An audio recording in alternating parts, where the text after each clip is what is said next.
Hey, Sandy, did you get the wedding invitation in the mail? Oh, yeah, I did. I went ahead and put it in your room. Thanks. Whose wedding is it? Our friend from back in middle school. Who I thought I would go since you went to the trouble of sending me an invitation. That's nice. I don't remember ever hearing about this friend before, though. Yeah, I haven't seen her in a while, but we found each other on social media. The wedding is next month, actually. We ended up getting invited pretty late in the game. Yeah, that's pretty short notice. Oh, by the way, a lot of my old friends are going to be there. So we're going to go on a little trip together afterward. I'll be back in about 3 days. Wow, sounds like you have a lot of plans made already. Kind of wish you would have let me in on this sooner.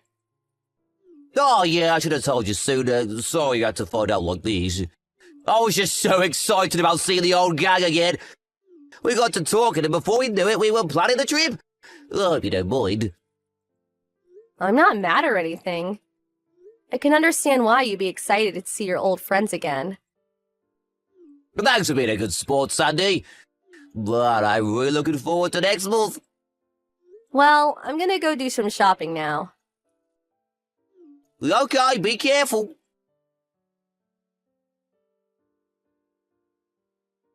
Jonah, are you at the venue already? Yeah, I was just relaxing in the hotel. They reserved an incredible hotel for the ceremony. There's a hot spring, and my room has a great view. This place is awesome! Sounds nice. You're at the Barrendale Hotel, right? The one that my cousin had her wedding at. With the wedding venue built into the hotel? Well, how did you know? It was on the invitation. Oh, that's right. It was, that was 3 years ago, right? I think, right? Yep. Oh, hey, my friends are calling. I've got to go. Okay, have fun. Talk to you later.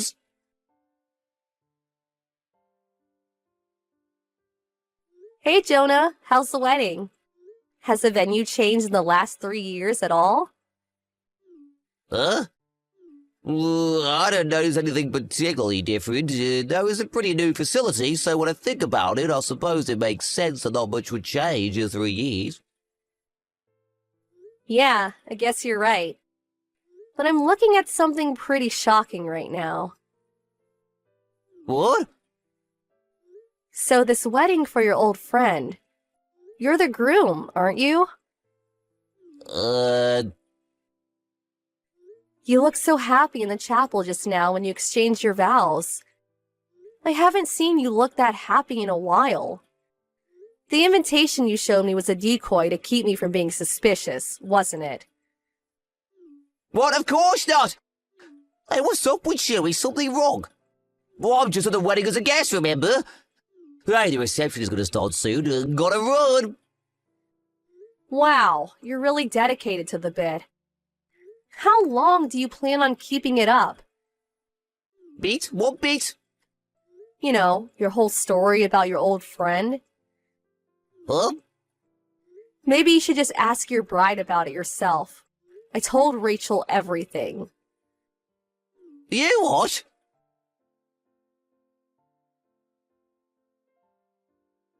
Sandy, why didn't you tell me? I had no idea you and Rachel were related. How was I supposed to know that? Do you have any idea the position you put me in just now? Well, I mean we're related, but not very close. Like third or fourth cousins. I only ever spoken to her once. It was at her great-grandpa's funeral. I barely knew anyone there, so I just hung out with the other relatives my age.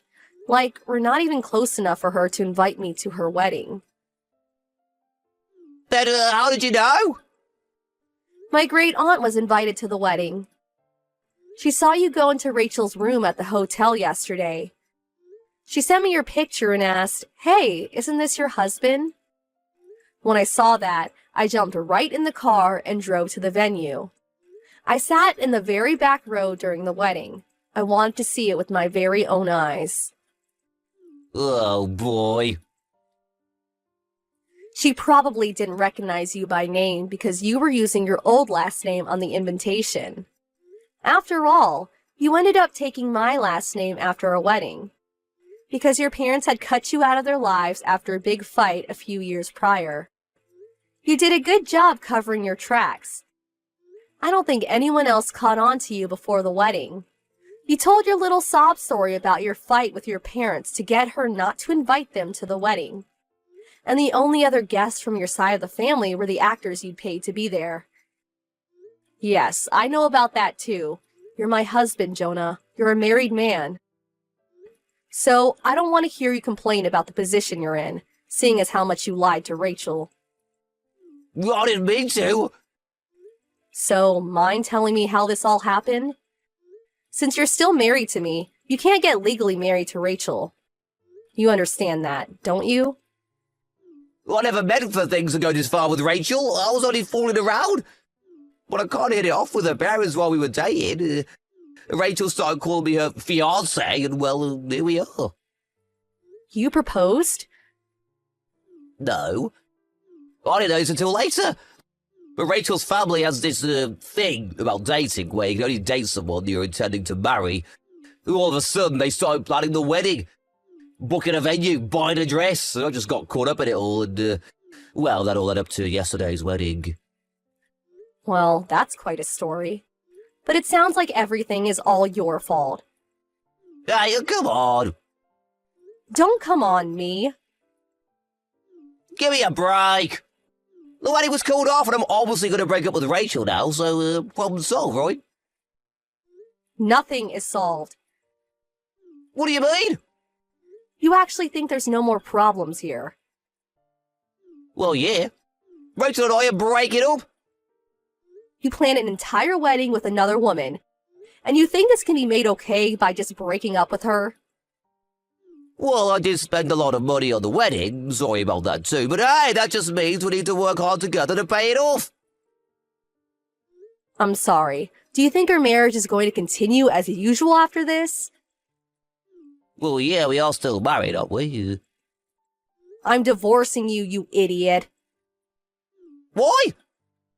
What kind of psychopath would keep on living with the man who betrayed her?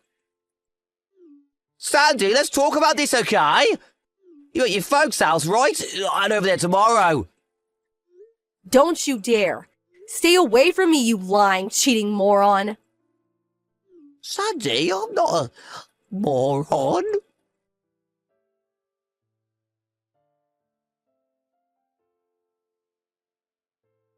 Sandy, please don't divorce me. And please don't sue me either. I don't have any money. Yeah, I bet Rachel's suing you too. Plus, you have to pay the actors from the wedding. Exactly, I'm completely broke. Thanks for understanding, Sandy. You're a great wife. Hate to break it to you, but yes, I'm still divorcing you. And yes, I'm still suing you. I want a lump sum payment, by the way. What? Don't do this, Sandy. I already have to pay Rachel 100k for marriage fraud. If you have any feelings left for me at all, please at least don't sue me. Think of all the good times, okay? I have no feelings left for you, at all. That all went out the window when I found out you were cheating on me. Oh. Plus, I can't get the mental image of your dopey smile when you said "I do" the other day out of my head. But let's be real here. Do you honestly not understand the gravity of what you've done? I don't have a dopey smile. Yes, Jonah. Yes, you do. Very dopey. This is getting exhausting. Can you manage to muster up a few brain cells and think for yourself? I don't want to have to explain this all for you. Sandy? Would you like me to tell you more about how dopey you looked at the wedding? You've said enough already. I took a hilarious picture. I might post it on social media. Sandy, I'm your husband. Not for long, you're not. Sandy! By the way, your parents messaged me the other day. What did they say? Rachel contacted them to see if there was anything else you were lying to her about. They had no idea you were married to me, or that you were marrying Rachel. They were pretty shocked. Well, I never told them, so... Also, if you cooperate with the divorce and move back in with them, they can get you a job and support you financially for a while. Really? Generous, aren't they? You'd better be good to them, got it? Yeah, I got it. Thanks, Sandy. Don't mention it.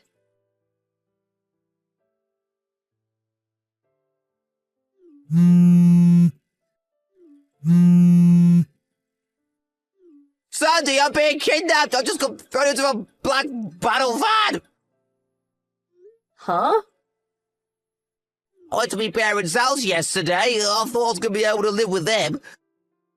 They said they were going to get me a job with company housing, but they didn't say it would be this company. What company is it? They've got a real bad reputation around here. I don't know if I'm ever going to make it out of here alive. Don't you think you're being a bit overly dramatic? No! They said it was a company that has a very thorough training program for new employees that are, well, like you. I think it sounds perfect for you. Consider it an opportunity to turn your life around.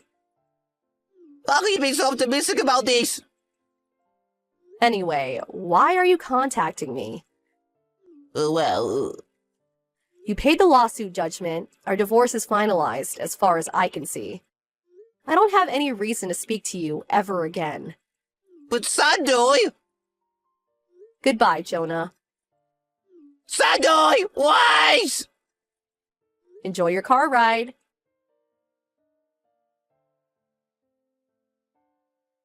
When my husband said he got cut off from his family, it seems like he meant that he couldn't handle their strict parenting style and ran away from home.